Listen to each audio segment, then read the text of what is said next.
എൻ്റെ ഒരു morning routine കണ്ടാലോ, രാവിലെ ഒരു 7:30ക്കാണ് എൻ്റെ വർക്ക് സ്റ്റാർട്ട് ചെയ്യാം. ഇത് സ്റ്റാർട്ട് ചെയ്ത് കഴിഞ്ഞാൽ പിന്നെ ഒരു 8:15 ആകുമ്പോഴാണ് ഞാൻ ബ്രേക്ക്ഫാസ്റ്റ് ഉണ്ടാക്കാൻ തന്നെ തുടങ്ങുക.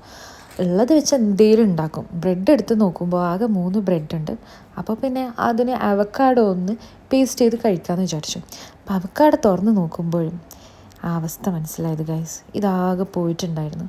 അപ്പോൾ രണ്ടാമതൊരു അവക്കാഡും കൂടി ഉണ്ട്. ഞാൻ ആദ്യമായിട്ടാണ് അവക്കാഡോ ബ്രെഡിന് കോംബോ ചെയ്യുന്നത്.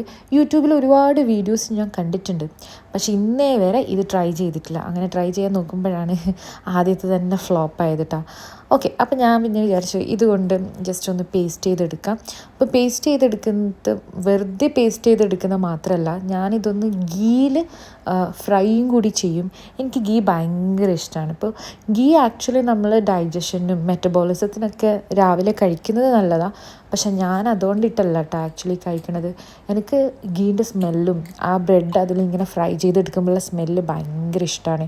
അപ്പോൾ കുറച്ചുകൂടി ആ ഒരു ഡേ പ്രൊഡക്റ്റീവ് ആവാൻ വേണ്ടി എനിക്ക് കുറച്ചുകൂടി പ്രൊഡക്റ്റീവ് ആവുമെന്നാണ് എൻ്റെ ഒരു മൈൻഡൊക്കെ ഒന്ന് ഫ്രഷ് ആകുമ്പോഴും എനിക്ക് ഒന്ന് പ്രൊഡക്റ്റീവ് ആവും. അപ്പോൾ പിന്നെ ഞാനൊന്ന് ഓംലെറ്റ് ഉണ്ടാക്കാൻ 2 മുട്ട എടുത്തു. അപ്പോൾ മുട്ടയും രാവിലെ കഴിക്കുന്നത് നല്ലതാണ്, നല്ല പ്രോട്ടീൻ ഫുഡാണല്ലോ എഗ്ഗൊക്കെ, ഹൈ പ്രോട്ടീനാണ്. അപ്പോൾ അതിലേക്ക് മുളകിടാൻ വേണ്ടി മുളക് നോക്കുമ്പോഴേ പച്ചമുളകില്ല, അതൊന്നും തീർന്നിരിക്കണു. അപ്പോൾ പിന്നെ കുറച്ച് ചില്ലി ഫ്ലേക്സും പിന്നെ കുറച്ച് റെഡ് ചില്ലിയും ഒക്കെ ഇട്ട് ഓംലെറ്റ് ഇങ്ങനെ, പിന്നെ അതിലേക്ക് കുറച്ച് ഉപ്പും ഇട്ട് ഫ്രൈ പാൻ എടുത്ത് ഈ ഓംലെറ്റ് ഉണ്ടാക്കാൻ നോക്കുമ്പോഴാണ് ഞാൻ ആ സത്യാവസ്ഥ മനസ്സിലാക്കിയത്.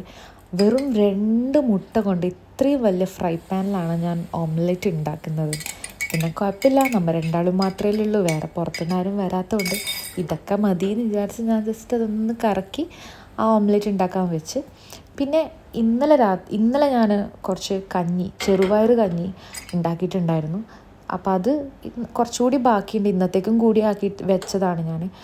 നമ്മൾ വർക്കിംഗ് ടൈം സമയത്ത് ഫുഡൊക്കെ ഉണ്ടാക്കാനുള്ള ടൈമിൻ്റെ പരിമിതി കാരണം ഞാനത് ഇന്നലെ ഉണ്ടാക്കി വെച്ചു. അതൊന്ന് ചൂടാക്കി അതിലേക്ക് കുറച്ച് അച്ചാറൊക്കെ ഇട്ട് എൻ്റെ ഹസ്ബൻഡിന് ആഷിക്കിന് ഓഫീസിൽ കൊണ്ടുപോകാൻ വേണ്ടി റെഡിയാക്കുമ്പോൾ അവിടെയും പാളി. അത് കുറച്ച് ലീക്കൊക്കെ ആയി. അപ്പോൾ അതിനൊരു 2-3 ഫോയിൽ വെച്ച് പിന്നെയും പൊതിയേണ്ടി വന്ന ഒരവസ്ഥ. അപ്പോൾ നിങ്ങൾ വിചാരിക്കുന്നുണ്ട് ഒരു ടിഫിനൊക്കെ റെഡിയാക്കി കൂടിയിരുന്നു. ടിഫിനൊക്കെ ഉണ്ടായിരുന്നു, ഇപ്പം ഇല്ല. കുറച്ച് ആൾക്കാരെ ഫുഡൊക്കെ കൊണ്ടുപോകുമ്പോൾ അതിൽ പൊതിഞ്ഞു കൊണ്ടുപോയി, പിന്നെ അത് തിരിച്ച് കിട്ടിയില്ല. ആ ആൾക്കാർ ഈ വീഡിയോ കാണുന്നുണ്ടാവും. അപ്പോൾ പിന്നെ നമ്മൾ ബ്രേക്ക്ഫാസ്റ്റ് കഴിക്കാനിരുന്നു കേട്ടോ. അപ്പോഴും ഞാൻ ഇരുന്നില്ലായിരുന്നു, എനിക്കൊരു മീറ്റിംഗ് ഉണ്ടായിരുന്നു. അപ്പോൾ ഇതാണ് കേട്ടോ എൻ്റെ മോർണിംഗ് റുട്ടീൻ.